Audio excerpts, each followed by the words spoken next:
Astaghfirullah. Assalamualaikum warahmatullahi wabarakatuh. Alhamdulillah wassalatu wassalamu ala Rasulillah wa ala alihi wa sahbihi wa mawalah wa la hawla wa la quwata illa billahi wa ba'du. Alhamdulillah, di malam hari ini kembali kita bisa duduk di Masjid Al-Fajri. Salawat dan salam kita hadiahkan pada Rasul kita Nabi besar Muhammad sallallahu alaihi wasallam. Kita lanjutkan kajian kita masih membahas Qasasul Anbiya, kisah-kisah para nabi. Dan kita masih meneruskan kisah Isa bin Maryam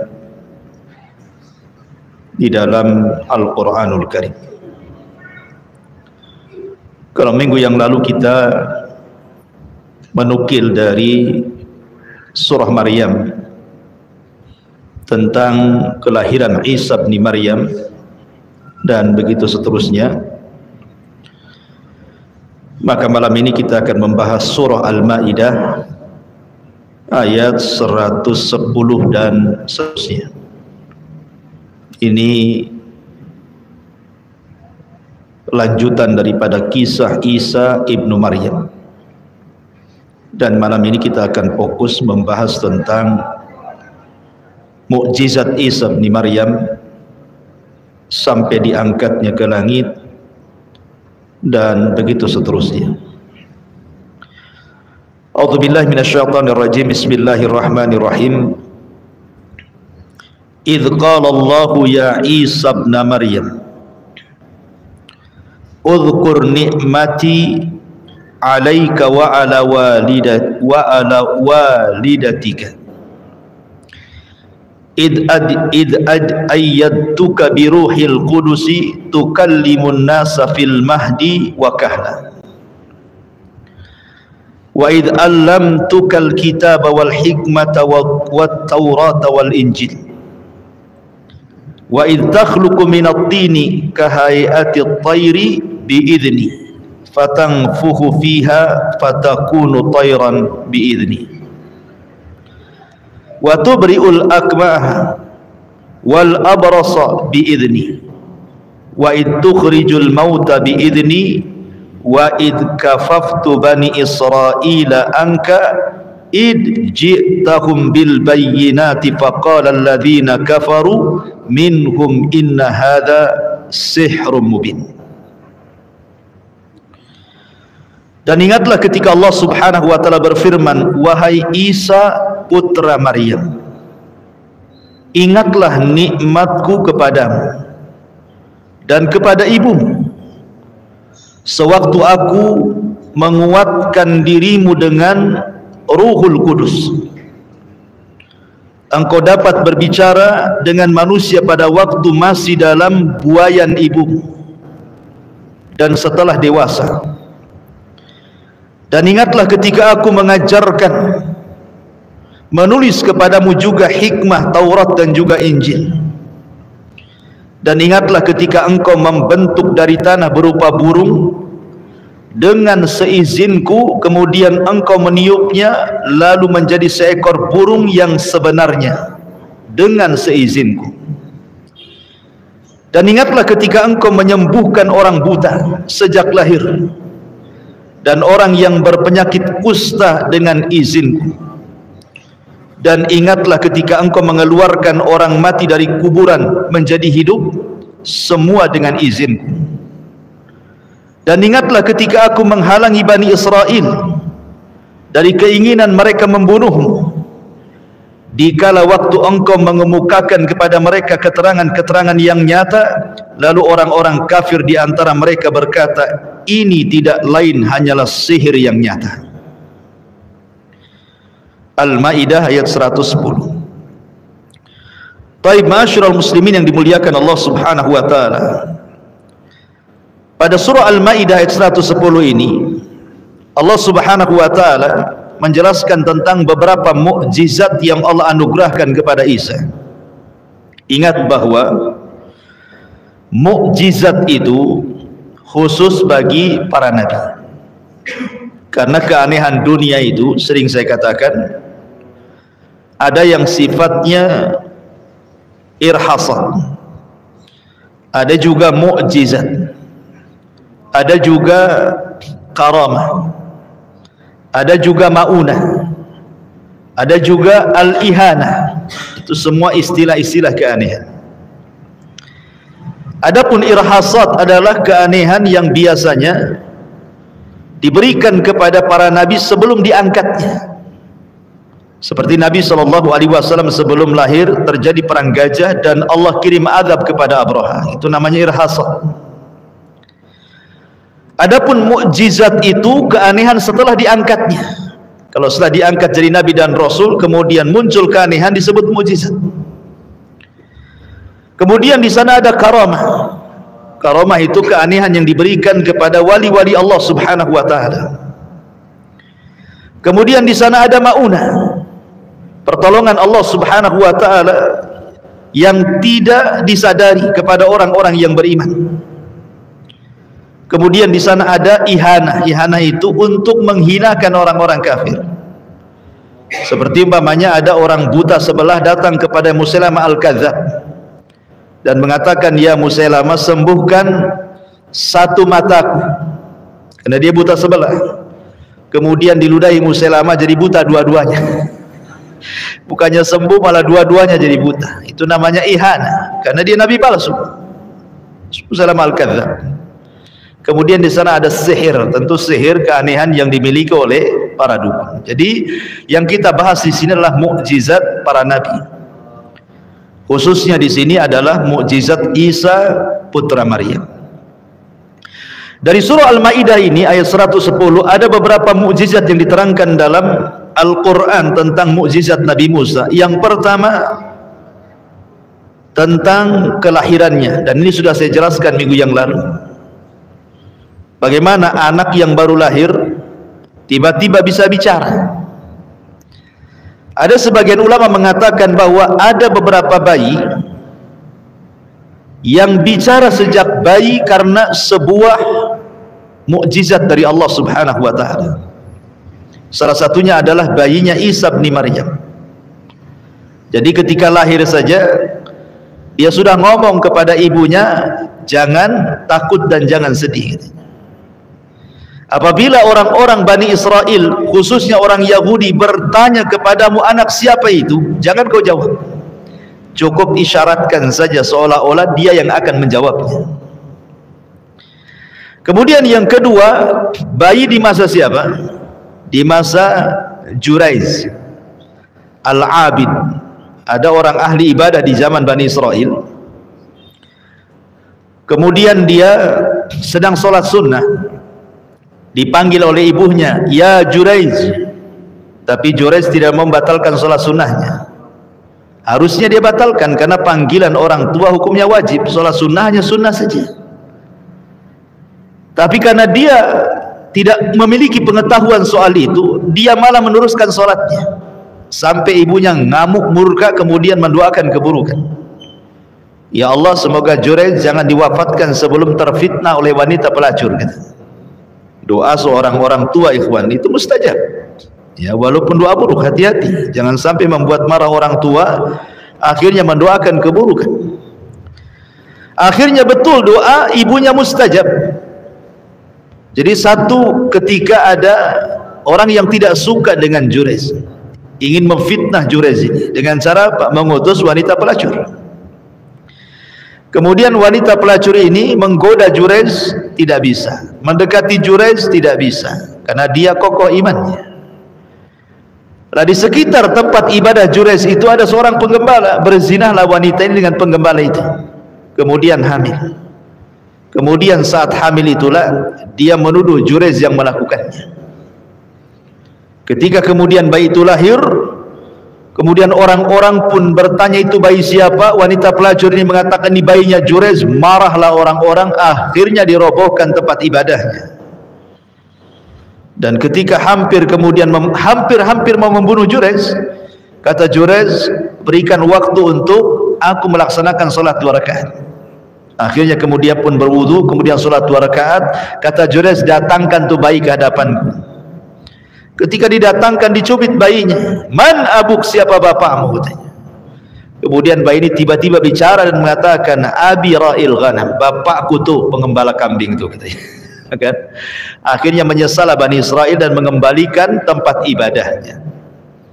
Ya, coba kalau bayi-bayi hasil zina itu dicubit kemudian ditanya siapa bapakmu, kan ketahuan semua siapa bapaknya itu. Ma'asyiral muslimin yang dimuliakan Allah Subhanahu wa taala. Ini bayi yang kedua. Kemudian bayi yang ketiga di masa Masyitah. Masyitah itu tukang sisirnya anak putri Fir'aun, dan dia sudah beriman dan menyembunyikan keimanan kepada agama Nabi Musa bersama majikannya Asiyah bintu Muzaim, istri daripada Fir'aun. Ketika dia menyisir putri Fir'aun, jatuh pula sisirnya. Ketika jatuh, dia refleks mengucapkan bismillah, kemudian diambil sisirnya. Kata putrinya Fir'aun, siapa Allah itu yang kau sebut-sebut itu? Apakah dia maksudnya bapakku? Maksudnya Fir'aun, karena Fir'aun kan ngaku Tuhan. Kata Masyitah, bukan. Allah itu Tuhanku, Tuhanmu, dan Tuhan bapakmu, katanya. Marah dia, kulaporkan ucapanmu kepada bapakku. Marah Fir'aun. Akhirnya suruh murtad, tak mau. Dibuatkan kuali, kemudian diletakkan zait, minyak yang banyak, kemudian 5 putranya satu persatu dimasukkan agar Masyitah kemudian murtad, tetapi tidak juga murtad. Sampai ketika bayi yang digendongnya, itulah makanya Masyitah ketika melihat bayi agak sedikit khawatir. Ya. Ketika anak-anaknya yang sudah besar dimasukkan pun Masyitah tetap istiqomah tuh. Tapi ketika sampai kepada bayinya, sempat goyah keimanannya. Tiba-tiba bayi ini bicara dan menenangkan ibunya dan mengatakan, tidak mengapa wahai ibuku, lemparkan dirimu kepada kuali karena engkau di atas kebenaran, katanya. Engkau di atas kebenaran. Dalam riwayat, engkau akan berjumpa dengan aku di surga. Nah, ini bayi ini juga bisa bicara, kan itu ya. Jadi yang pertama Isa bin Maryam, yang kedua kisah Jurayj, gitu ya, dan yang ketiga kisahnya siapa? Kisahnya Masyitah, tukang sisirnya putri daripada Fir'aun, gitu ya.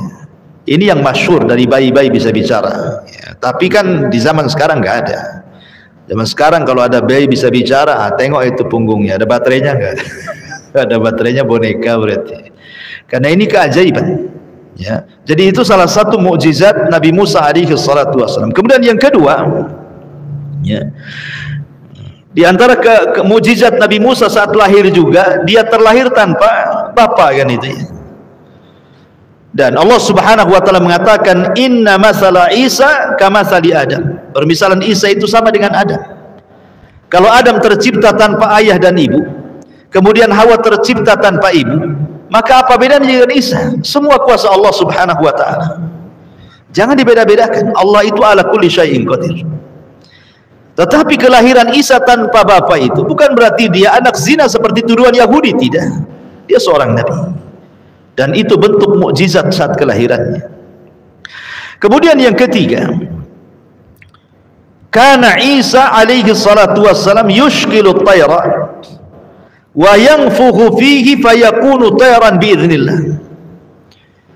Jadi terkadang Isa bin Maryam, ketika orang-orang Bani Israel meminta mukjizat kepada Nabi Musa alaihi salatu wassalam, maka salah satu mukjizat yang ditampakkan, terkadang Isa mengambil tanah-tanah lempung, kemudian dibentuk menjadi patung burung, kemudian setelah itu dia berdoa kepada Allah Subhanahu wa taala, Allah kirimkan ruh kepada burung itu. Setelah Isa meniupnya, tiba-tiba kemudian patung burung itu menjadi burung betulan, kemudian terbang.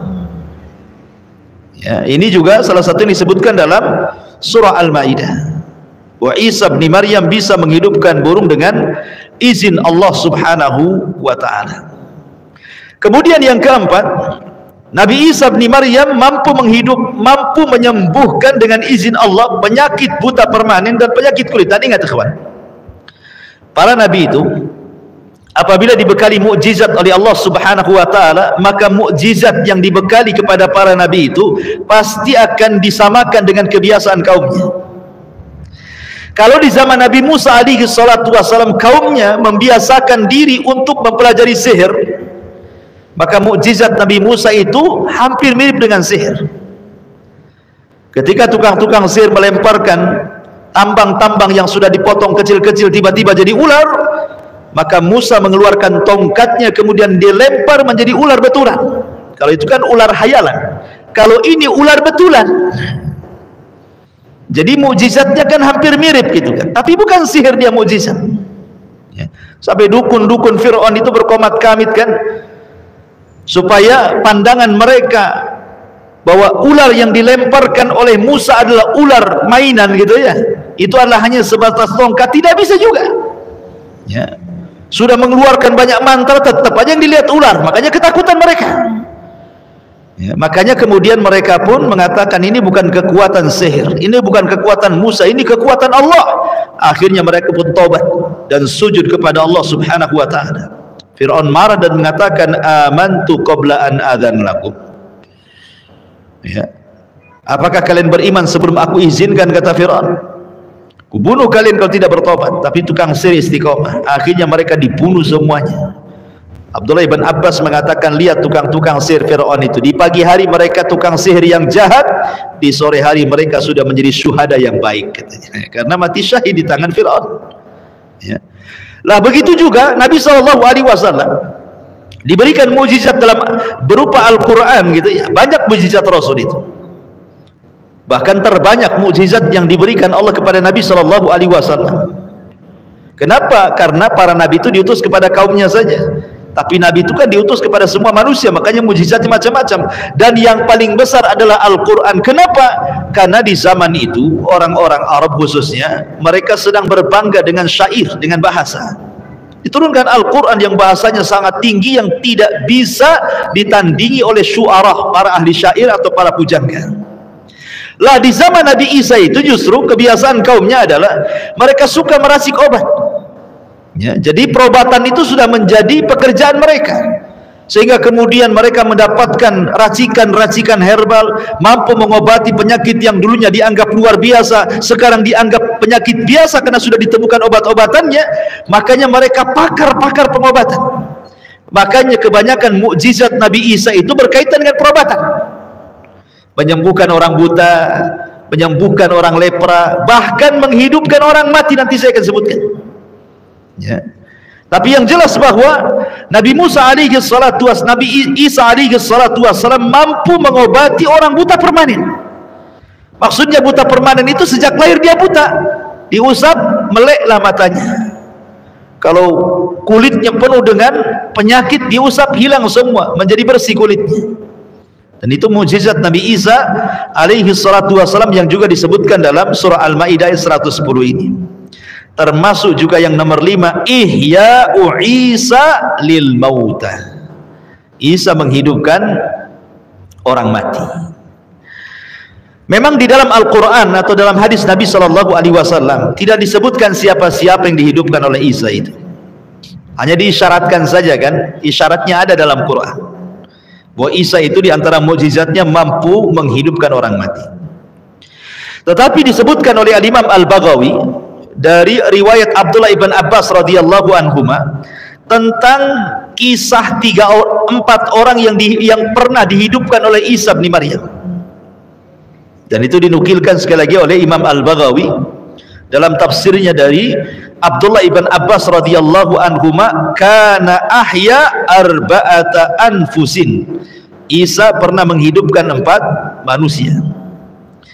Pertama namanya Azir, namanya Azir. Azir ini kawan dekat Nabi Isa alaihi salatu wassalam, tetapi tempatnya jauh. Ya, kalau saya analogikan seperti ini, saya di sini, saya punya kawan di Padang atau di Medan gitu ya, atau mungkin jangan jauh-jauh lah, Tanjung Pinang atau Tanjung Uban gitu ya. Jadi kawannya ini, si Azir ini, kawannya Nabi Isa bin Maryam, sakit parah. Akhirnya kemudian ingin memberitahu Isa bin Maryam tentang kondisi teman yang baik ini. Rupanya sakitnya memarah, akhirnya meninggal. Jadi kemudian saudari perempuannya berjalan dari tempatnya menuju Isa itu sampai 3 hari itu. Maka setelah Isa tahu temannya meninggal, dia bergegas langsung menuju temannya setelah 3 hari kematiannya itu. Akhirnya kemudian Isa ibni Maryam datang langsung ke kuburannya, kemudian berdoa kepada Allah subhanahu wa ta'ala agar Allah subhanahu wa ta'ala menghidupkan Azir ini, karena dia teman baiknya. Fa kharaja min qabrihi wa baqiya wa waladalahu. Rupanya tiba-tiba kuburannya belah, keluar pula orangnya dari dalam kuburan itu, dan dia pun sempat hidup lama dan punya anak. Kata Imam Al-Baghawi yang dikeluarkan oleh Abdullah ibn Abbas radhiyallahu anhu. Ini yang pertama. Ya. Yang kedua disebutkan adalah Ibnu Al-Ajuz. Ibnu Al-Ajuz, anak orang yang sudah tua. Jadi ada orang tua punya anak meninggal, ya. Jadi sebutkan marra bihi mayitan ala Isa bin Maryam ala saririn yahmilu. Jadi orang tua ini punya anak satu-satunya. Jadi dia membawa anak yang masih kecil ini, yang meninggal ini, yang dibungkus dengan kain, ya, hendak dikuburkan. Tiba-tiba di tengah jalan berpapasan dengan Isa bin Maryam, ya. Maka kemudian Isa bertanya, itu siapa? Maka Ajuz ini, orang tua ini, mengatakan, itu anakku, ini anakku, katanya, ini anak satu-satuku, aku sayang dengan dia, bisa enggak engkau mengobatinya, mengembalikan ruhnya, gitu. Karena melihat sayangnya orang tua kepada anaknya yang sudah meninggal itu, pada Allahu Isa, maka Isa pun berdoa kepada Allah subhanahu wa ta'ala. Kemudian Isa pun membentangkan sarirnya, membentangkan kainnya, membuka jasad anaknya itu. Kemudian tiba-tiba anak itu bergerak, ya. Akhirnya kemudian dia pun hidup lagi, ya.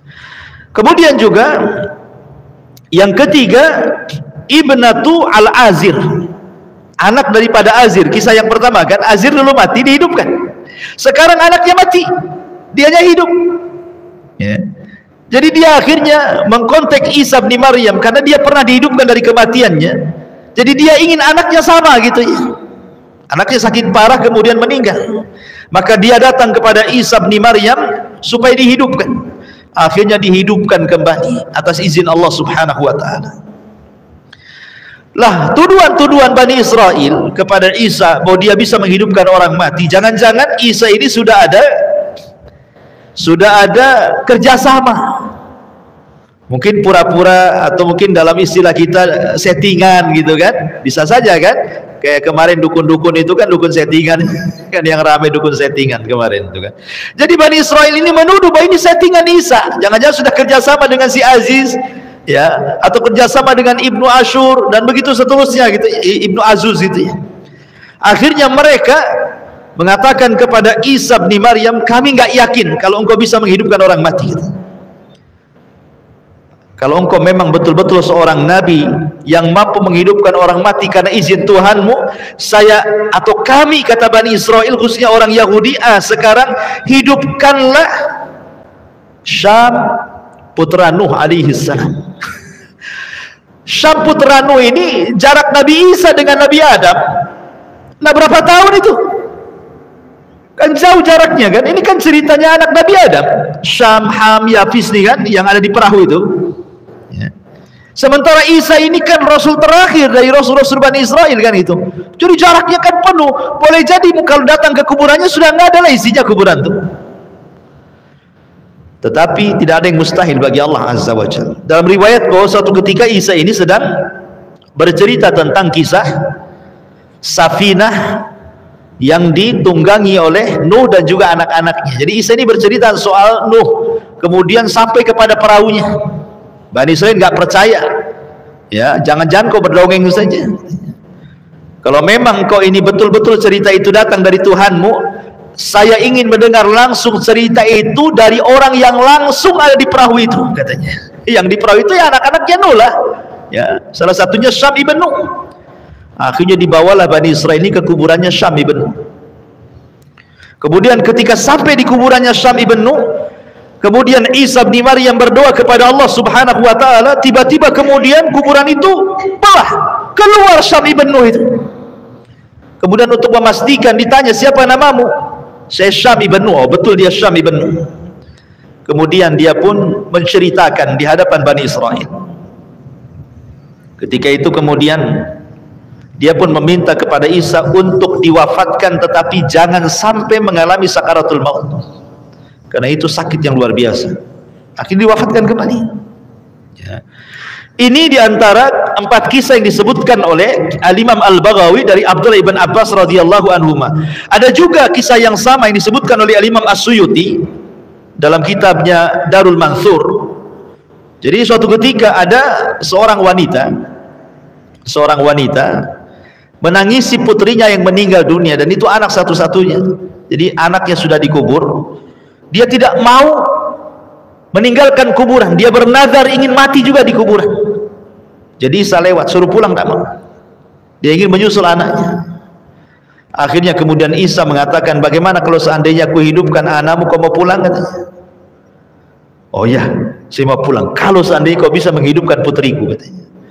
Akhirnya kemudian Isa bin Maryam berdoa kepada Allah Subhanahu wa taala, tiba-tiba kemudian kuburannya belah, keluar putrinya. Tetapi putrinya kemudian mengatakan kepada Isa dengan perkataan yang membuat terenyuh orang tuanya, akhirnya memilih untuk dikembalikan lagi, dimatikan lagi. Nah, itu ceritanya yang dikeluarkan Imam Suyuti. Tapi sekali lagi kisah-kisah ini tidak terdapat dalam hadis-hadis Nabi, tidak juga terdapat dalam Al-Quran. Ini sebuah kisah Israiliyat, ya. Nah, namanya kisah Israiliyat kan tidak bisa dibenarkan secara mutlak, tidak bisa didustakan secara mutlak, kan gitu ya. Makanya Rasul mengatakan, hadithu am Bani Israil wala haraj, ceritakan tentang kisah Bani Israil, tidak mengapa. Taib, masyarul muslimin yang dimuliakan Allah Azza wa Jalla. Kemudian pada ayat 111-nya Allah Subhanahu wa taala berfirman, wa id auhaitu ilal hawariyyin an aminu bi wa bi rasuli qalu amanna wa syhad bi annana muslimun. Dan ingatlah ketika aku ilhamkan kepada pengikut-pengikut Isa yang setia, yang disebut dengan Hawariyun, berimanlah kamu kepadaku, berimanlah kamu kepada Rasulku. Mereka menjawab, kami telah beriman, dan saksikanlah wahai Rasul bahwa kami adalah orang-orang yang berserah diri. Hawariyun adalah istilah yang diistilahkan untuk murid-murid setia Nabi Isa bin Maryam. Jadi kalau dalam sahabat-sahabat Nabi SAW itu ada yang disebut dengan al-mubashiruna, al-asharatu al-mubashiruna bil jannah. Ada 10 sahabat yang dijanjikan masuk surga, gitu. Orang-orang khususnya Nabi. Lah Isa bin Maryam itu punya orang-orang khusus namanya Hawariyun. Mereka lah orang-orang khusus, orang-orang khulas, orang-orang yang betul-betul dekat dengan Isa bin Maryam dan bisa diandalkan, di mana Isa banyak menurunkan ilmu kepada mereka, orang-orang Hawariyun ini. Dan dalam sebuah hadis Nabi SAW mengatakan, Az-Zubair ibnu ammi wa hawari. Zubair itu anak pamanku dan dia adalah sahabat yang paling setia denganku. Dan setiap umat punya Hawariyun, dan aku pun punya Hawariyun, Zubair ibnu Awam radhiyallahu anhu. Bahkan Nabi SAW bersabda dalam sebuah hadis yang dikeluarkan Imam Muslim dari Abdullah ibn Mas'ud radhiyallahu anhu, ma min nabiyyin ba'athahu Allahu fi ummati qabli illa kana lahu min ummatihi hawariyun wa ashab. Tidaklah seorang nabi yang diutus oleh Allah pada umat sebelumku melainkan dia memiliki pembela yang disebut dengan Hawariyun dan sahabat-sahabat yang setia. Ya'khuduna bi sunnatihi wa yaqtaduna bi amrihi. Mereka berpegang teguh dengan sunnah-sunnah nabinya dan mengikuti perintah-perintahnya. Dari sini menunjukkan bahwa Hawariyun adalah istilah sahabat-sahabat setia bagi Isa bin Maryam. Dan disebutkan oleh Imam Ibnu Ishaq rahimahullahu ta'ala, pakar sejarah, bahwa jumlah Hawariyun yang ada di sekitar Isa, maksudnya sahabat-sahabat khusus itu jumlahnya 12 orang. Ya, 12 orang pilihan. Ya, yang disebutkan oleh beliau nama-namanya memang agak aneh-aneh namanya. Yang pertama namanya Yakobus. Yakobus. Kemudian yang kedua Yohanes, ma'ruf yang kemudian mencatat ataupun mengarang kitab Injil kan, Injil Yohanes kan itu. Itu termasuk Hawariyun Isa. Kemudian Andres, kemudian Filipus, kemudian Matius. Matius juga sama, dia mengarang kitab Injil. Makanya ada Injil Yohanes, ada Injil Matius gitu ya. Ya, ini dua Injil yang pernah dikarya langsung oleh dua murid Isa bin Maryam. Karena Injil yang satunya, yang duanya itu bukan dikarang oleh Hawariyun, tetapi murid-muridnya Hawariyun. Ya, seperti Injil apa itu, ada Matius, ada apa namanya tadi, Yohanes, ada Matta gitu ya. Injil Matta ini dia bukan Hawariyun, dia murid-muridnya Hawariyun, mungkin bahasa kitanya tabi'in. Ya. Kemudian ada Markus, ya kan? Markus dengan Matta ini dia muridnya Hawariyun. Yang Injil yang dikarya oleh Hawariyun adalah Injilnya Matius dan juga Yohanes saja. Jadi itulah 4 Injil yang disepakati orang Nasrani yang dijadikan rujukan. Adapun Injil-Injil yang lain yang jumlahnya sampai 40 itu hanya sekedar apa ya, referensi saja, bukan rujukan. Kalau rujukan kan ini yang 4 ini. Ya. Kemudian di sana ada murid-muridnya Hawariyun namanya Thomas, ya. Kemudian juga Pitiatius, kemudian Tedeus, kemudian Yakobus. Nah, itulah bus gitu ya namanya orang-orang dulu kan. Nah, tetapi sekali lagi ini kan disebutkan ahli sejarah oleh Ibnu Ishaq, yang kemudian dinukilkan juga oleh Ibnu Katsir rahimahullahu taala. Tapi dalam Quran ya tidak disebutkan namanya, hanya disebut Hawariyun saja. Dalam hadis juga tidak disebutkan. Sebab kalau memang perkara ini perkara penting tentu disebutkan. Ya, karena intinya bukan di nama-nama kan itu ya. Intinya ibrah itu karena umumnya lafaz, bukan karena nama-nama dicantumkan. Intinya itu adalah 12 nama yang disebut dengan Hawariyun.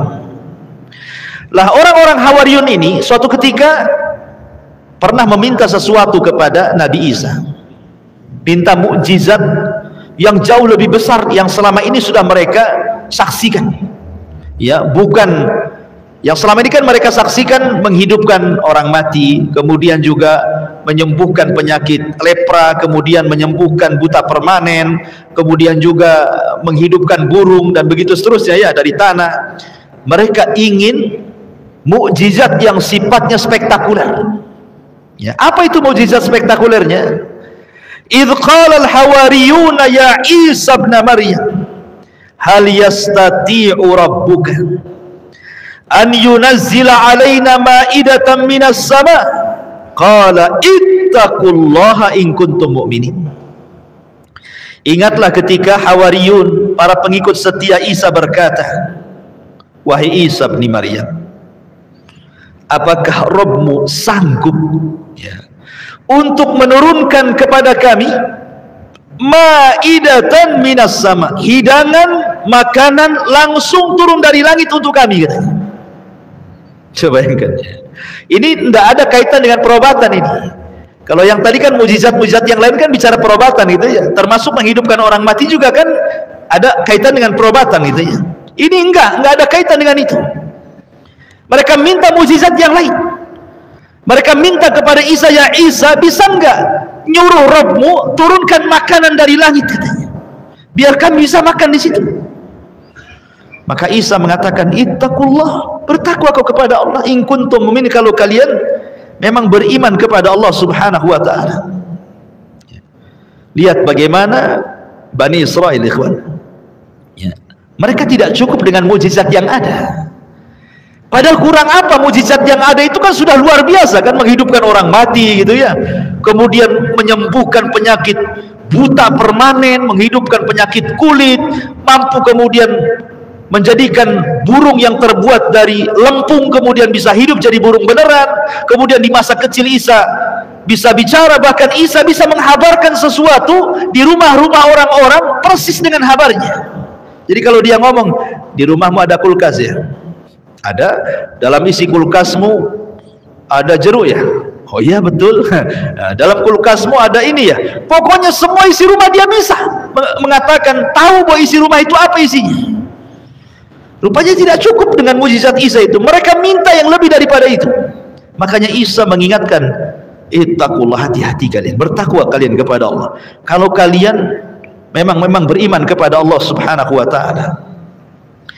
Di sini ma'asyiral muslimin yang dimuliakan Allah Azza wa Jalla, tetapi Isa bin Maryam tidak menolak permintaan mereka.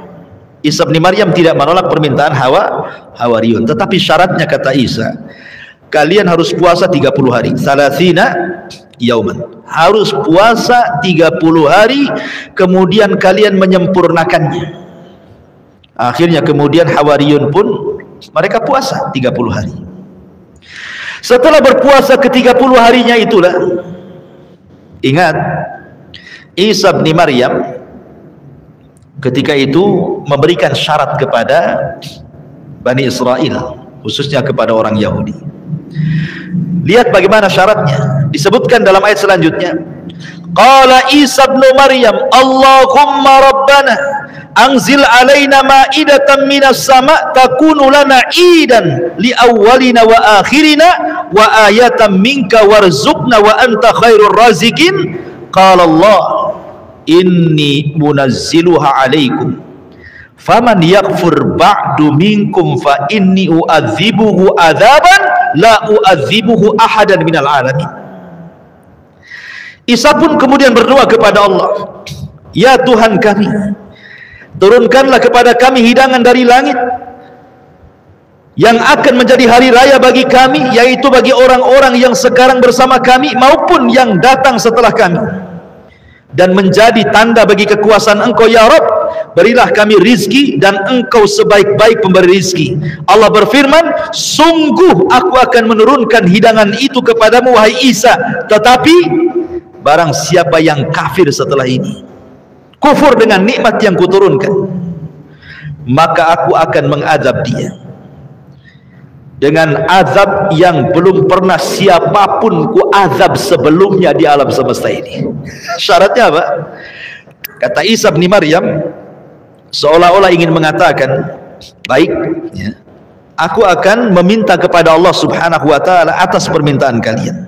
Tapi ingat, setelah Allah kabulkan permintaan kalian, karena ini nikmat dari Allah ya, langsung makanan turun dari langit, nikmat yang besar, dan kalian menyaksikannya. Kalau sampai kalian kufur lagi setelah mujizat yang terakhir ini, ingat, Allah akan mengazab kalian dengan azab yang belum pernah siapapun diazab sebelumnya di alam semesta ini. Dari sini terjadi silang pendapat antara para ulama tafsir. Menurut Imam Mujahid dan juga menurut Imam Hasan Al-Basri rahimahullahu ta'ala, bahwa hidangan dari langit itu tidak terjadi. Hidangan yang dari langit itu tidak terjadi turun. Kenapa? Karena mereka ketakutan. Orang-orang Hawari ini ketakutan, karena Nabi Isa mengancam kan itu, kalau sampai kufur setelah hidangan ini turun, habis kalian. Kalian akan diazab yang belum pernah siapapun diazab di alam semesta ini. Ketakutan Hawariyun akhirnya meminta agar tidak usah diturunkan. Ini satu pendapat. Salah satu yang berpendapat ini adalah Imam Mujahid dan juga Hasan Al-Basri. Tapi pendapat mayoritas ulama mengatakan tidak, bahkan hidangan itu turun. Kenapa dalilnya? Karena Allah yang mengatakan inni munazziluha, kata Allah, aku akan turunkan. Artinya memang turun. Dan ini pendapat yang kuat. Jadi betul-betul hidangan itu turun dari langit. Ma'asyiral muslimin yang dimuliakan Allah Azza wa Jalla, ketika betul-betul kemudian disebutkan, ketika betul-betul hidangan itu turun dari langit, ada yang mengatakan, ikhwan, hidangan itu, permintaan hidangan turun dari langit itu hari Ahad. Makanya kenapa Isa bin Maryam meminta kepada Allah bahwa kalau seandainya hidangan ini turun dari langit ke bumi, takunu lana idan li awwalina wa li akhirina, kan itu. Akan kami jadikan turunnya hidangan ini menjadi hari ulang tahun kami. Makanya orang-orang Nasrani sampai hari ini menjadikan idnya hari Ahad, kan? Setiap hari Ahad mereka, kan. Kalau Islam hari Jumat, kalau Yahudi hari Sabtu, kan itu ya. Jadi kejadian ini terjadi di hari Ahad. Dan Isa meminta kepada Allah untuk dijadikan id, hari raya kami, orang-orang Nasrani, ya. Untuk kami yang masih hidup dan untuk orang setelahnya. Ya, orang setelahnya orang Nasrani hari inilah kita lihat, kan. Mereka juga merayakan setiap hari Ahad, gitu ya. Karena ada juga yang mengatakan bahwa turunnya makanan itu pagi dan petang. Ya, jadi pas waktunya makan turun pagi dan juga petang, dan disebutkan dalam sebuah riwayat, ikhwan, bahwa makanan itu bisa dimakan bukan hanya Hawariyun yang makan, tapi ribuan Bani Israel makan dari situ. Jadi orang-orang fakir, orang-orang miskin gitu ya, berdatangan kepada makanan itu, kemudian mereka makan. Sampai disebutkan kanu qariban minal alf, jumlah yang makan itu hampir kurang lebih 1.300 orang yang makan setiap harinya. Setiap pagi makan sebanyak itu, nanti malamnya juga segitu. Akhirnya dan itu masih nyampur antara orang miskin, orang kaya ikut makan di situ. Ya. Akhirnya kemudian Nabi Isa membatasi bahwa yang makan hanya orang fuqara wal masakin saja, orang-orang fakir miskin saja. Akhirnya orang-orang munafik itu yang mereka kaya pura-pura miskin, kemudian mengambil makanan itu dan menyembunyikannya. Akhirnya Allah kutuk mereka menjadi babi-babi. Naudzubillah. Ya, ada yang mengatakan seperti riwayat Bani Israel, riwayat Israiliyat. Ya. Tapi intinya bahwa di sini Isa bin Maryam ketika diminta agar hidangan itu turun dari langit, maka Isa bin Maryam tidak menolak dan dia berdoa kepada Allah. Apa doanya? Allahumma Rabbana anzil alaina ma'idatan minas sama takunu lana idan li awwalina wa akhirina wa ayatan minka warzuqna wa anta khairur razikin. Allahumma itu artinya ya Allah. Kita kan sering berdoa pakai Allahumma, artinya ya Allah. Ada yang mengatakan bahwa Allah itu Ismul Azam. Ismul Azam itu ada yang mengatakan Allah, Al-Hayyu, Al-Qayyum, dan begitu seterusnya. Di mana siapapun berdoa yang menggunakan Ismul Azam pasti mustajab. Ya. Kemudian juga kata-kata Rabbana. Hampir semua doa para nabi, ikhwan, mereka mendahulukan dengan kalimat Rabb. Semua para nabi. Kita lihat dalam Al-Quran contoh saja, doanya Nabi Daud, Rabbana afrig alaina sabra. Rabbana, ya Rabb kami, berikan kepada kami kesabaran. Doanya Nabi Zakaria, Rabbi la tadhar fardan wa anta khairul warithin. Ya Rabb, jangan tinggalkan aku sendirian, berikanlah keturunan kepadaku. Kemudian doanya Nabi Ayub, ya, doanya Nabi Ibrahim alaihi salatu wasallam, Rabbi ij'al hadza baladan amina. Ya Rabb, jadikan negeri ini negeri yang aman. Dan begitulah ikhwatu fiddin yang dimuliakan Allah Azza wa Jalla, semua lafaz-lafaz dalam Al-Quran tentang lafaz-lafaz doa para nabi selalu dimulai dengan kata-kata ya Rabb. Kenapa? Apa rahasianya dari kalimat Rabbana, ya Rabb? Karena siapapun ikhwan yang meminta kepada Allah subhanahu wa ta'ala dan menyebut kalimat ya Rabb, maka semua keinginan kita dipenuhi Allah. Karena kita mengakui rububiyah Allah subhanahu wa ta'ala. Arti Rabb itu artinya Allah yang menguasai, Allah yang memiliki, Allah yang mengatur, Allah yang kasih rizki, Allah yang kasih mati, Allah yang kasih hidup. Itulah kalimat ya Rabb. Kita mengakui rububiyah Allah. Makanya dalam berdoa dahulukan kalimat ya Rabb, ya Rabb, ya Rabb, gitu ya. Karena itu meyakini rububiyah Allah Azza wa Jalla. Kemudian Nabi Isa bin Maryam berdoa lagi, Allahumma ya Rabb anzil alaina ma'idatan minas sama, turunkan kepada kami sebuah makanan atau hidangan langsung dari langit. Subhanallah, Nabi Isa memerinci. Kan Isa bisa saja ngomong, ya Rabb turunkan makanan, cukup sampai di sini. Tapi dia mengatakan apa? Ya Rabb turunkan makanan langsung dari langit, supaya aku jadikan turunnya itu sebagai id untuk orang-orang yang hidup selama ini dan untuk orang-orang yang setelahnya, dan engkau sebaik-baik pemberi rizki. Ikhwan, makanya perlunya di sini antum kalau berdoa itu kepada Allah Subhanahu wa taala, doalah dengan kesungguhan dan rinci. Ya. Contoh umpamanya anak kita sakit nih. Antum berdoa kepada Allah, ya Rabb, sembuhkanlah anakku. Ya. Engkau maha tahu bagaimana tangisan dia, rasa sakit dia, bagaimana kami orang tuanya yang sayang kepada dia. Begitu rinci. Ya. Supaya Allah tahu sebenarnya, tetapi dengan rincian-rincian itu menunjukkan bahwa kita ini betul-betul ingin dikabulkan, itu maksudnya. Ya. Jadi dengan kita mendoakan, ya Allah sembuhkanlah orang tuaku, kau tahu bahwa dia satu-satunya orang tuaku, aku sayang dengan dia, aku tahu bagaimana rasa sakit dia, ya Allah tolong sembuhkan dia, itu maksudnya. Supaya betul-betul kita meminta kesembuhan, sebagaimana Isa di sini meminta dengan sangat rinci kepada Allah Subhanahu wa taala, dan itu adab doa namanya.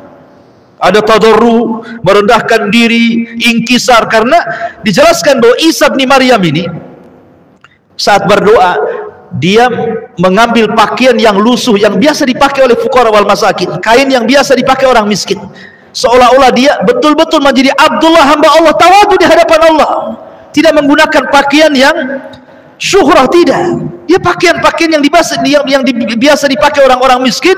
Kemudian dia menangis karena permintaan itu. Ya. Kemudian dia pun betul-betul inkisar, ya, betul-betul tawadu di hadapan Allah, kemudian melaksanakan salat, kemudian menengadahkan tangannya ke langit, kemudian dia mengatakan, Allahumma Rabbana anzil alaina ma'idatan minas sama takunu idan li awwalina wa akhirina. Subhanallah, ya. Ma'asyiral muslimin yang dimuliakan Allah Azza wa Jalla, dan adab doa banyak. Kalau kita membahas tentang doanya Nabi Isa nggak akan selesai, karena ini cerita tentang adab doa, ya. Itu bab lain lah.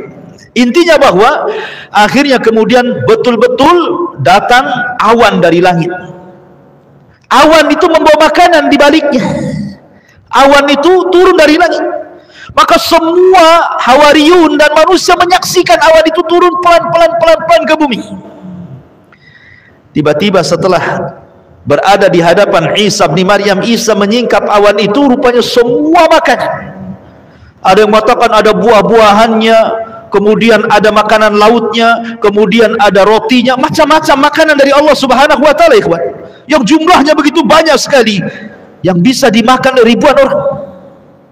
Awalnya orang-orang Hawariyun itu tidak berani mendekat, karena khawatir dia tidak bisa bersyukur dan kufur, dan dia sudah diazab, diancam dengan azab, kan gitu. Akhirnya banyak dari mana-mana orang yang makan di situ. Ada juga yang mengatakan bahwa setiap orang yang makan dari hidangan itu, kalau dia stroke dia sehat, kalau dia asam urat dia sembuh, kalau dia penyakit gula dia sembuh. Pokoknya semua penyakit yang makan itu disembuhkan. Subhanallah, ya, luar biasa, ikhwan. Jadi memang itu mukjizat yang Allah Subhanahu wa taala anugerahkan kepada Isa ibn Maryam. Ma'asyiral muslimin yang dimuliakan Allah Subhanahu wa taala. Taib. Kemudian di antara mukjizat yang lainnya selain daripada itu adalah diangkatnya Isa, ataupun adanya penghabaran. Sebelum itu Isa menghabarkan kepada Bani Israel. Sebelum diangkatnya, ya, sebelum diangkat ke langit, dihabarkan kepada Bani Israel bahwa aku ini bukan nabi terakhir. Aku ini bukan nabi terakhir. Akan ada nabi sepeninggalku. Dan itu disyaratkan dalam Al-Quranul Karim. Perhatikan, Allah Subhanahu wa taala berfirman di dalam Al-Quranul Karim tentang isyaratnya Isa bin Maryam.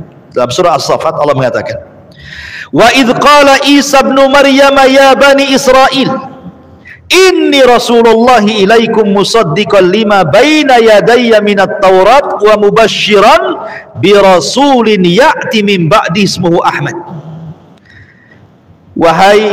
Dan ingatlah ketika Isa bin Maryam berkata, wahai Bani Israel, saya ini utusan Allah kepada kalian, membenarkan kitab sebelumnya Taurat dan menghabar gembirakan akan kedatangan seorang Rasul sepeninggalku, namanya Ahmad.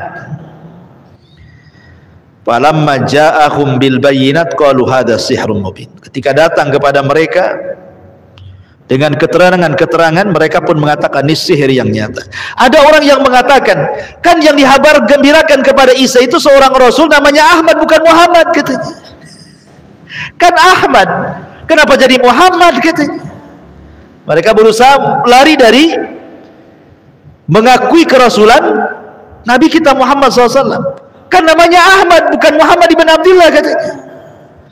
Maka dibantah. Dalam sebuah hadis kita tahu Nabi SAW pernah mengatakan, li khamsatu asma, aku ini punya 5 nama, kata Rasulullah dalam riwayat Bukhari dan Muslim. Ana Muhammad wa Ahmad wa anal mahi alladhi yamkhullahu bil kufra wa anal hashir alladhi yuhsyarun nas ala qadami wa anal aqib. Kata Rasul, aku punya 5 nama: Ahmad, Muhammad, kemudian Mahi, kemudian Hashir, kemudian Aqib. Ini nama Nabi. Disebutkan ana Ahmad dan juga Muhammad. Jadi nama dia adalah Ahmad dan juga Muhammad. Kenapa mesti kemudian sibuk gara-gara Ahmad kok yang datang Muhammad? Dia juga namanya Ahmad. Ini kan syubhat mereka supaya mengingkari kerasulan Nabi SAW. Karena begini ikhwan, kalau kita melihat surat-surat yang dulu pernah saya jelaskan ketika kita menjelaskan sejarah siratun Nabi SAW, ketika Rasulullah SAW menyurati raja-raja, kan, lihat perkataan Najasyi. Karena di antara orang Raja Nasrani yang beriman saat kemudian Nabi SAW mengirim surat untuk masuk Islam, salah satunya adalah Najasyi. Ya, Nabi SAW ketika itu mengutus Amr ibn Umayyah Adh-Dhamri radhiyallahu anhu. Lah salah satu perkataan Najasyi apa? Najasyi mengatakan ketika mengumpulkan para pendetanya dan membacakan surat dari Nabi SAW, apa kata Najasyi? Wallahi ma yaziduna 'ala alladhi naqulu fihi ma yusawi hadha marhaban bikum wa biman ji'tum min indi ashhadu annahu Rasulullah wa annahu alladhi najidu fil injil wa annahu alladhi basyara bihi Isa anzalu haitsu syi'tum wallahi laula ma ana fihi minal malik la ataituhu hatta akuna ana ahmil na'laihi wa uwaddi'uhu. Subhanallah, ini perkataan Najasyi ketika mendapatkan surat dari Rasul lewat Amr ibn Umayyah Adh-Dhamri. Apa kata Najasyi? Dia mengatakan, demi Allah, ya, tidaklah menambah apa yang aku katakan di dalamnya. Maksudnya ini ngomong kepada para pendeta yang dikumpulkan di istana kerajaan Najasyi itu, ya. Kemudian dia mengatakan, asyhadu, aku bersaksi bahwa dia adalah utusan Allah, dan sesungguhnya aku sudah mendapati dalam Injil dan Isa sudah menghabar gembirakan bahwa memang dia Nabi, katanya. Maksudnya Nabi SAW. Demi Allah, kalaulah aku bisa, kalaulah bukan karena aku seorang raja, kata dia, aku akan datang bagaimanapun caranya, kemudian aku akan bawa 2 sandalnya dan aku yang akan mewudukannya, katanya. Itu persaksian Najasyi, ya, kepada Nabi SAW, kan itu. Kemudian Muqawqis, raja Mesir. Ketika itu Nabi SAW mengutus siapa? Hatib bin Abi Balta'ah, gitu, yang ketika di zaman jahiliyah dia seorang pakar syair, ya, dan apa namanya, menguasai beberapa kitab-kitab ahli kitab. Diutuslah kemudian Hatib bin Abi Balta'ah ini untuk mengirim surat ke Muqawqis, raja Mesir. Lah salah satunya disebutkan setelah kemudian Muqawqis membaca surat dari Nabi SAW, apa yang dikatakan oleh Muqawqis ini? Dia mengatakan, ya, qad akramtu rusulaka. Ini sebagai balasan suratnya, aku sudah memuliakan utusan wahai Muhammad, gitu, ya. Wa ba'atsu laka bijariyataini, dan aku berikan hadiah kepadamu dua budak perempuan, Maria Kiptiah dan Sirin. Maria Kiptiah akhirnya kan digauli Nabi, punya anak Ibrahim. Kemudian Sirin saudarinya diberikan kepada juru bicaranya Rasul, namanya Hasan ibn Thabit. Lahuma makanun fil Kibti, dan kedua jariyah itu memiliki kedudukan di Kibti. Wa bikiswatin, dan aku juga telah berikan hadiah kepadamu dengan sebuah kain yang sangat indah. Wa hadaitu ilaika baghlah, dan aku juga hadiahkan kepadamu baghlah. Baghlah itu artinya keledai, namanya duldul. Namanya duldul ya, sebutkan itu. Kemudian dia mengatakan wassalamu alaika, dan aku ucapkan selamat kepadamu. Dan dia tidak menambah suratnya kecuali itu, dan tidak masuk Islam, tapi kan dia menghormati suratnya dengan cara memberikan hadiah dua budak gitu ya, kemudian juga kain, kemudian juga baghlah gitu ya. Nabi SAW ketika membaca balasannya dan dia pun tidak masuk Islam, apa kata Rasulullah? Dhannal khabis bimulkihi wala baqa li mulki. Kata Nabi SAW, dhannal khabis, lihat kebakhilannya si khabis, si orang jahat ini, orang jelek ini, maksudnya penguasa Muqawqis ini. Dhanna itu artinya bakhil. Kenapa? Dia takut hilang kerajaannya, padahal dia mengakui dia Nabi ya, sehingga dia tidak beriman. Karena di antara isi surat itu salah satunya, aku tahu bahwa Nabi itu masih ada, tapi aku nggak tahu bahwa Nabi itu orang Arab, aku sangka orang Syam, katanya. Dia ngomong begitu di suratnya. Makanya Rasul mengatakan dhannal khabis bi mulkihi wala baqa li mulki. Ya, dia bakhil, tidak mau mengakui padahal aku ini seorang nabi dan aku doakan akan hilang kerajaannya. Nah, betul, hilang kerajaannya. Sampai sekarang Mesir jadi kaum muslimin, tidak ada orang Nasrani di sana, kan menjadi negara Islam kan Mesir, sama dengan Indonesia. Ya kan? Begitu juga Raja Herakli ketika diutuskan, dia hampir masuk Islam tuh Herakli itu. Kalau bukan karena takut hilang jabatan, tentu dia masuk Islam. Karena dia mengatakan, sungguh kalau seandainya aku bisa mendatangi dia, katanya, aku akan sujud di kedua kakinya dan aku akan cuci kedua kakinya, katanya. Itu perkataan Herakli itu. Raja-raja Nasrani ini di zaman Nabi SAW mengakui, ya, karena memang Isa bin Maryam menghabarkan seperti itu, bahwa kan kelak akan datang seorang nabi namanya Ahmad.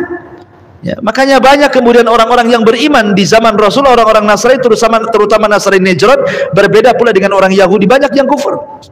Bukan karena mereka tidak tahu, mereka tahu, tapi karena hasadnya orang Yahudi terhalang hidayah, itu saja sebenarnya. Ya. Ma'asyiral muslimin yang dimuliakan Allah Azza wa Jalla. Kemudian yang terakhir, kita membahas tentang diangkatnya Isa ibnu Maryam. Kita tahu bahwa diangkatnya Isa bin Maryam, ya, Isa itu terancam nyawanya dua kali.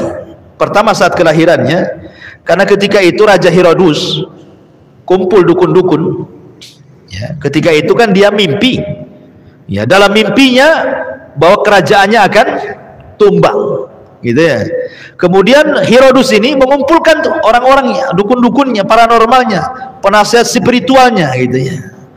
Kemudian diramalkan bahwa akan lahir seorang nabi yang akan menghilangkan kekuasaannya. Akhirnya dibunuhlah bayi-bayi itu, persis seperti di zaman Nabi Musa, Firaun membunuh bayi-bayi itu.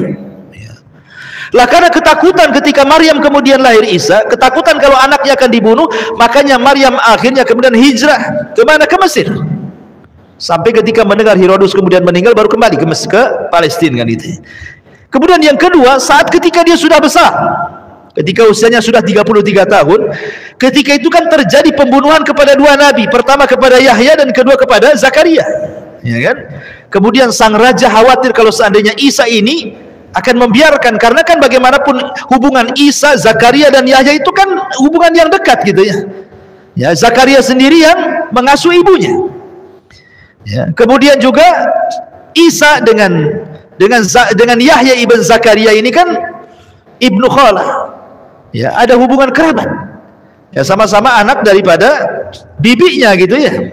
Intinya bahwa tiga orang ini, Zakaria, Isa dan Yahya ini adalah orang dekat, sama-sama tinggal di Baitul Maqdis, berdakwah di sekitar Palestina itu ya.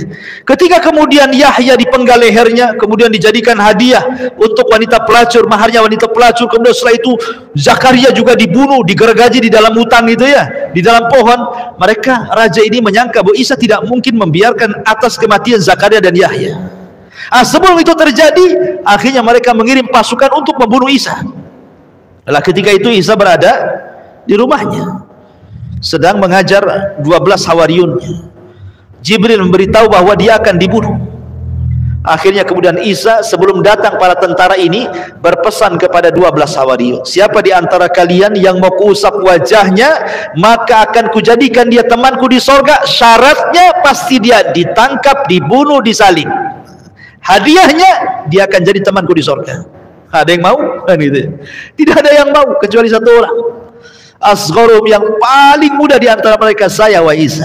Kemudian Isa menawarkan dia lagi, Isa menawarkan dia lagi. Akhirnya dia yang disalib, diusap wajahnya serupa wajahnya persis dengan Isa.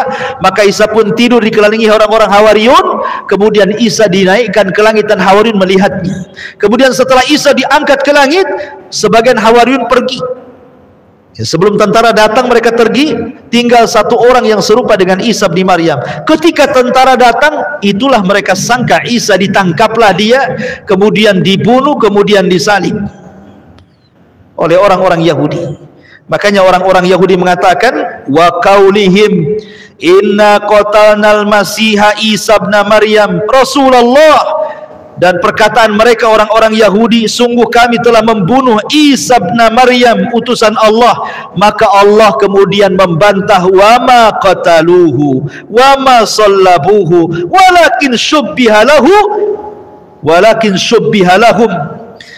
Isa tidak dibunuh, Isa tidak disalib, bahkan Isa diserupakan. Dalam ayat yang lain Allah mengatakan, idh qala Allahu ya Isa inni mutawaffika wa rafi'uka ilayya wa mutahhiruka minal ladzina kafaru wa ja'ilul ladzina tabauka fawqal ladzina kafaru ila akhiril ayat. Wa Isa, aku akan tidurkan kamu, aku akan angkat engkau ke diriku ke langit sana.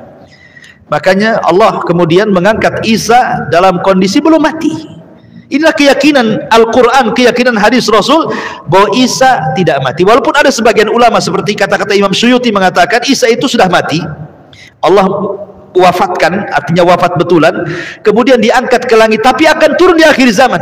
Tapi pendapat yang kuat, jumhur ulama mengatakan Isa tidak mati, Isa hidup, hanya ditidurkan saja, kemudian diangkat ke langit dan kemudian ditinggalkan oleh Allah di langit kedua. Makanya ketika peristiwa Isra Mi'raj, Nabi SAW naik ke langit kan, kemudian saat ke langit kedua kata Nabi SAW, marhaban, kata Isa dan Yahya, marhaban binabiyin saleh, selamat datang nabiku yang saleh dan temanku yang saleh. Akhirnya kemudian Nabi SAW berjumpa dengan Isa. Bahkan Rasul ketika berjumpa dengan Isa, dia bisa mensifati Isa tuh. Dalam hadis Rasul mengatakan, walakitu Isa, kemudian fana'atahu an-nabiy sallallahu alaihi wasallam fa idza rab'atun ahmar ka'annama kharaja min dimasin ya'ni hammaman. Dan aku telah berjumpa dengan Isa bin Maryam di langit kedua. Lalu beliau memberi gambaran mengenai Isa, ternyata dia berwajah berwajah tampan, berperawakan sedang, berkulit merah, seolah-olah rambutnya basah, seolah-olah dia baru keluar dari kamar mandi katanya. Sampai Rasul bisa mensifati karena berjumpa langsung dengan Isa di langit kedua, gitu ya. Ma'asyiral muslimin yang dimuliakan Allah Subhanahu wa taala. Dan ini menunjukkan bahwa mukjizat Isa diangkat ke langit dan akan turun di akhir zaman, yang sudah saya jelaskan pada permulaan dulu, bahwa tugasnya membunuh Dajjal, kemudian mematahkan salib, membunuh babi, menegakkan hukum keadilan. Dan tidaklah Isa wafat kecuali semua ahli kita beriman. Semua ahli kita beriman. Ya, ma'asyiral muslimin, dan pada hari kiamat Isa akan dipanggil oleh Allah. Kemudian Allah mengatakan, wa idh qala Allahu ya Isa ibn Maryam. Pada hari kiamat nanti dia dipanggil oleh Allah dan mengatakan, hei Isa bin Maryam, kata Allah, a'anta qulta linnas, apakah engkau mengatakan kepada manusia, ittakhiduni wa ummiya ilahaini min dunillah, ambil saya dan ibuku dua Tuhan selain Allah? Qala, maka Isa mengatakan, subhanak, maha suci engkau ya Rabb. Ya, ma yakunu li an aqula ma laysa li bihaq. Tidak mungkinlah aku mengucapkan sesuatu yang tidak benar. In kuntu qultuhu faqad alimta. Kalau aku mengucap kalimat itu, kau sudah tahu. Enggak mungkin kau tidak tahu. Ta'lam ma fi nafsi, kau tahu apa yang ada dalam diriku, wala a'lamu ma fi nafsi, sementara aku tidak tahu apa yang ada padamu. Innaka anta 'allamul ghuyub, sungguhnya engkau adalah zat yang maha mengetahui sesuatu yang gaib. Ma qultu lahum, kata Isa, aku tidak pernah mengucapkan hal itu kepada mereka. Illa ma amartani bih, kecuali apa yang kau perintahkan kepadaku. Ani budullah, agar sembahlah Allah, Rabbi wa Rabbakum, Rabbku dan Rabb kalian. Wa kuntu alaihim syahida, dan aku atas mereka menyaksikan madumtu fi, selama aku bersama mereka. Falamma tawaffaitani, tapi kalau engkau sudah mewafatkan aku, kunta anta raqib, engkau yang mengasihi mereka, alaihim, atas mereka, wa anta ala kulli syai'in syahid, dan engkau atas segala sesuatu maha menyaksikannya. Artinya nanti di akhirat Isa akan mengingkari dirinya. Kan orang-orang Nasrani mengatakan Isa itu kan Tuhan, Isa itu anak Tuhan, Isa itu satu di antara tiga Tuhan. Makanya Allah panggil Isa, betul nggak kau Isa mengajak umatmu agar sembah aku dan ibuku? Oh, kata Isa, enggak, aku siap bersaksi, aku tidak pernah mengucapkan kalimat itu. Kalau aku mengucapkan, kan kau maha tahu, pasti kau tahu kan, kata Isa. Kemudian Isa mengatakan, selama aku bersama mereka, aku bersaksi aku tidak mengucapkan kalimat itu. Tapi kalau aku kemudian sudah meninggal, tiba-tiba mereka menuhankan diriku, ya hanya kau saja yang tahu kan itu. Aku tidak tahu. Ya. Menunjukkan bahwa Isa berlepas diri dari orang-orang dan akidahnya Nasrani yang menuhankan Isa ibnu Maryam alaihi salatu wassalam. Dan kita katakan bahwa Isa adalah utusan Allah, dia nabi, dia utusan Allah, dia bukan Tuhan, dia manusia, sama dengan Nabi kita Muhammad sallallahu alaihi wasallam. Dan dia nabi yang terakhir dari nabi-nabi Bani Israel, sementara Nabi kita Muhammad SAW nabi yang terakhir dari semua para nabi, penutup para nabi dan rasul. Wallahu a'lam bishawab. Dari sini selesailah kisah Isa ibnu Maryam alaihi salatu wassalam, 3 pertemuan, dan insyaallah kita akan melanjutkan kisah nabi berikutnya setelah Isa ibnu Maryam. Subhanaka wa bihamdika asyhadu an la ilaha illa anta astaghfiruka wa atubu ilaik. Allahu ta'ala alam. Assalamualaikum warahmatullahi wabarakatuh.